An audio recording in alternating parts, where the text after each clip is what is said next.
There's a very interesting subsection of gaming that I personally feel does not get enough attention and recognition for all the amazing things that it does. Its concept isn't particularly weird, but it's very interesting to watch. I'm of course talking about speedruns. For those of you unfamiliar with that term, a speedrun is the act of playing and finishing a game as fast as you can with the goal of achieving a quick time, competing against others, or just a personal challenge. Yes, a bunch of sweaty nerds playing video games. It's pretty much the gold standard of entertainment on the internet these days. Despite speedrunning not being a very mainstream thing in gaming, much like esports and streaming is, there's a very passionate community that puts in crazy man hours to pull off amazing runs, break records, run events, and raise money for charities and so on and so forth. And I salute every single last one of you guys and gals out there that are in the speedrunning community. And this isn't some new art that's arisen out of gaming in the last few years. Speedrunning has been a thing in gaming since the early to mid 80s in the arcades, with like people competing to get high scores on games like Donkey Kong and Pac-Man. Check out documentaries such as The King of Kong if you want to know more about the era of like early speedrunning. I'm doing air quotes but you can't see it, so I'm just going to put in the video early speedrunning. I'm going to unashamedly admit that speedruns are primarily my most viewed content on YouTube. I can't get enough of speedruns. I watch them before work, during work, after work, when I'm doing a doo-doo on the toilet, and before bed.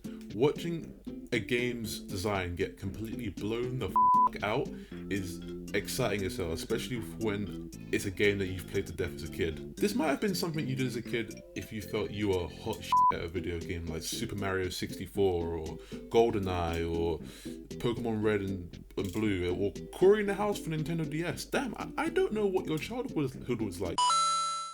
Speedruns come in all shapes and sizes, some of which go so far as to make the game way more challenging and restrictive for a more entertaining watch. The Dark Souls series is very big among the speedrun community for creating more creative runs, just to see how much more challenging it can get. So you got runs like no shield runs, no dodging runs, all the bosses, no bonfire runs. Yes, the speedrunning community likes a challenge so much to the point in which they took an already difficult game and made it more difficult. The absolute mad lads. I would be here all day if I was to list every single type of speedrun, so I'm just going to list some common ones that I watch. The most common one of them all is any percent, which basically means completing the game's main story regardless of side missions, extra collectibles, or anything that isn't required to finish the game as fast as possible. 100% runs are just, well, what the title implies. Beat the game 100%. And last but not least, tool assisted speedruns, or TAS, tasks for short.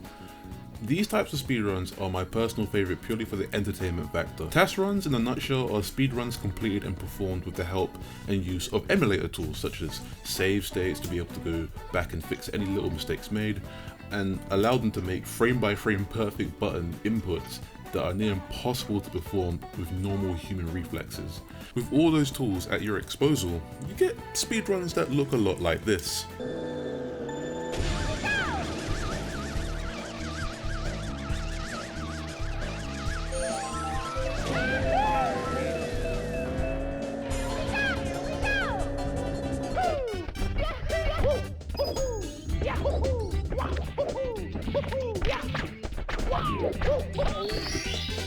Here we go! Like I mentioned before, seeing a game get completely spun in a speedrun is incredible, but with a task speedrun, it's like seeing it at its very peak. There's nothing else that can't be done to make this any better, which gets you wondering what other games have speedruns to watch and how else they can break the game. And let me tell you, it gets really, really deep. This is where things might get a little bit esoteric, and I'm not the biggest expert in this field, so I'm going to try and explain this as best I can, so don't scream at me like a pissed off bullfrog if I get it wrong, okay? Okay.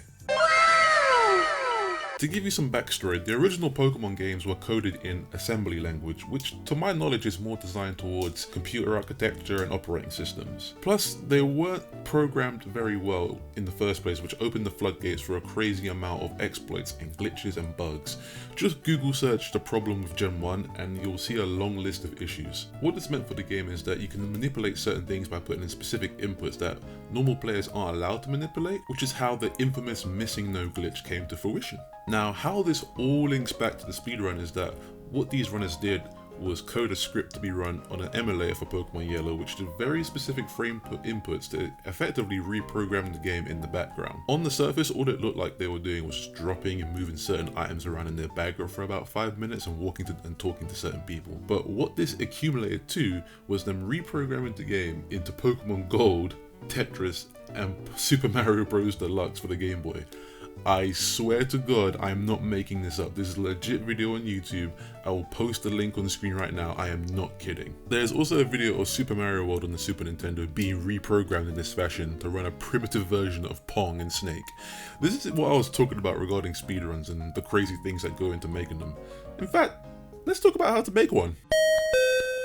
Making a speedrun is very simple and straightforward. A live stream or recording of you playing the game with a timer on the screen is all you really need. Some people have specialized timers showing different splits and checkpoints to have a better idea if they're on time for a new record. However, making a speedrun that achieves a new record? Welcome to hell, bitch. The time, practice, knowledge, and skill that goes into making a good speedrun is insane. It goes from being able to play the game fast to optimizing every single button input, knowledge on glitches, knowledge on pretty much anything that will aid in making whatever you're doing much faster. Even different language settings and region versions and all ports are very relevant when deciding to speedrun a game due to possibly affecting load times and text scrolling and glitches that are exclusive to specific copies of the game. I've probably learned more about the games I play from speedruns than I have from any walkthrough on GameFAQs. You see, that's how old I am. I reference GameFAQs. On a serious note, if you guys are interested in the optimization / history of speedruns, then I definitely recommend you check out a channel called Summon and Solve. This guy makes videos focusing on various games with extensive speedrun history and shows the progression to where it began to where it is now. He also breaks down different glitches and exploits that were found, used, and have been optimized even further. Very entertaining watch, is easy to digest as well, and I highly recommend anyone who's an outsider to it or insider to speedruns to just give it a watch.